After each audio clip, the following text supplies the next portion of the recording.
welcome to the Deep Dive. Today we're looking at a story that, well, it really caught fire. President Trump revoking former Vice President Kamala Harris's Secret Service protection. On the surface, maybe just another political headline over it. But we're going to dig into it using sources like CNN, Newsweek, AP, BBC, the whole range, really. Yeah, there's a lot beneath the surface here. We want to unpack what actually happened, why it's a big deal, and what it tells us about protecting public figures today. Absolutely. And the core fact is this. August 29th, 2025, President Trump ordered the protection revoked, effective September 1st. Just days later. Very quick turnaround.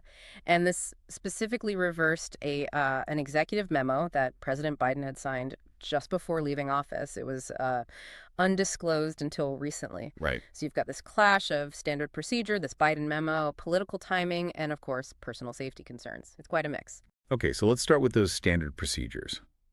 Because it's not the same for everyone, is it? What are the baseline rules for, say, former presidents versus former vice presidents? That's key. For presidents and their spouses, it's generally lifetime protection. Congress actually reaffirmed that in 2013. Okay, lifetime. But for former VPs, it's different. Since a 2008 law, the standard is just 6 months of protection after they leave office. 6 months. So applying that to Kamala Harris, her 6 months would have been up when? That would have expired back on July 21st, 2025. But obviously that wasn't the end of the story. Not at all.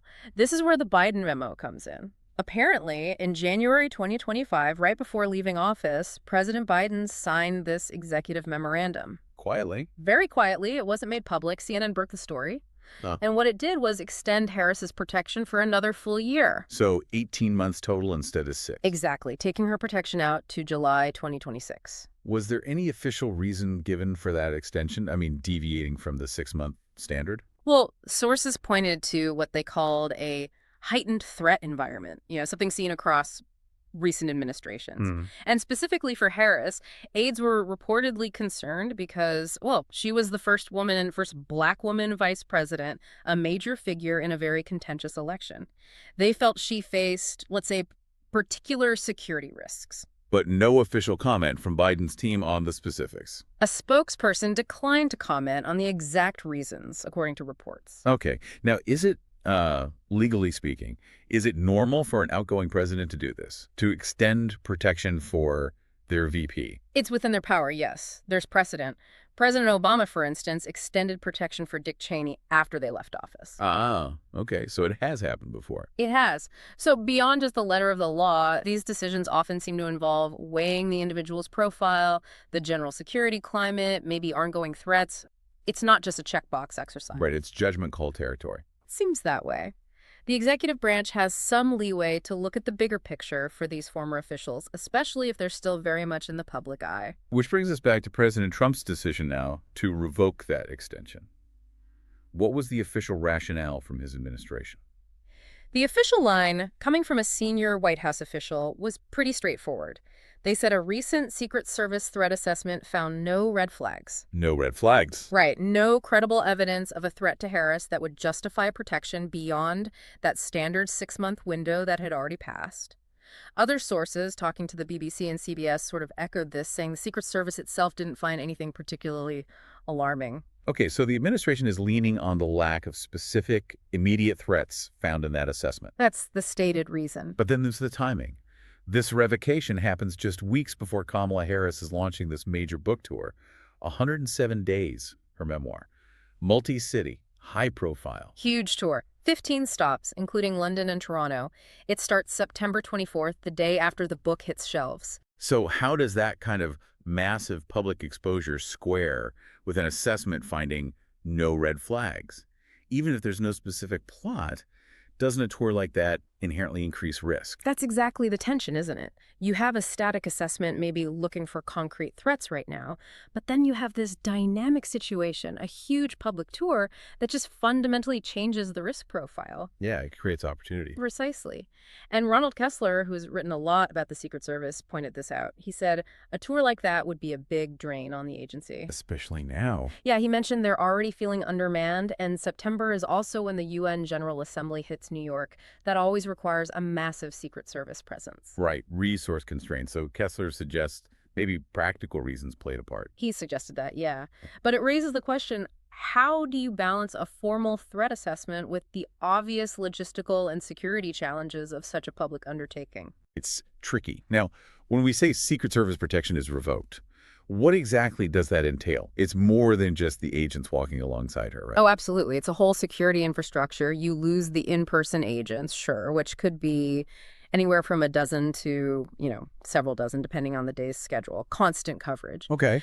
But you also lose the continuous threat intelligence gathering, the analytical support, monitoring emails, texts, social media chatter for potential dangers, that proactive element. And physical security for her home. That too. Federal protection for her residence, in this case, her home in Los Angeles. That goes away. And remember, her husband, Doug Emhoff, his standard protection already ended back in July. Wow. So replacing that privately, that sounds incredibly expensive. Astronomical, potentially. Sources were estimating it could cost millions of dollars annually. Millions. Yeah. I mean, just for context, think about corporate executives. Meta reportedly spent over $23 million on Mark Zuckerberg's security in 1 year. 23 million. Okay. So for a figure like a former vice president, replicating not just the bodyguards, but the whole intelligence apparatus, the planning, the institutional knowledge of the Secret Service, the cost would be immense. It's a huge financial burden. And a loss of expertise you probably can't just buy off the shelf. Exactly. That institutional capability is hard to replicate. Unsurprisingly, this decision has generated some strong reactions. What did we hear from Harris's camp? Her team kept it quite measured. Kirsten Allen, a senior advisor, put out a statement basically thanking the Secret Service for their professionalism and dedication, gratitude for their service. They're very diplomatic. But officials in California, her home state, were less reserved. Definitely less reserved. Governor Gavin Newsom's spokesperson, Bob Saladay, told CNN, the safety of our public officials should never be subject to erratic, vindictive political impulses. Pretty direct. Yeah, that's blunt. And Los Angeles Mayor Karen Bass went even further, called it another act of revenge following a long list of political retaliation. She explicitly warned it puts the former vice president in danger. And she pledged to work with Newsom to ensure Harris's safety in L.A. Yes. So very strong language, framing it clearly as political retribution with dangerous consequences. Which taps into that broader concern you mentioned earlier about the politicization of security. Right. While Kessler brought up practical resource issues, the dominant narrative, certainly from these California officials, is that this wasn't just a neutral security assessment decision. It's seen as politically motivated.